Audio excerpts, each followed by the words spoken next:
வெண்பால் கொண்ட சிறுதீவு கால் கொண்டு நடமாடும் நீதான் என் அதிசயம்.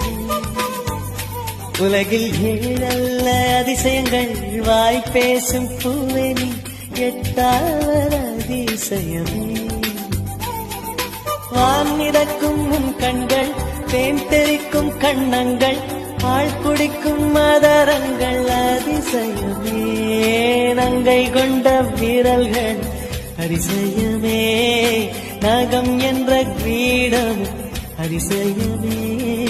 அசையும் வளைவுகள் அதிசயமே. கல் தோன்றி மண் தோன்றி கடல் தோன்றும் முன்னாலே உண்டான காதல் அதிசயம்.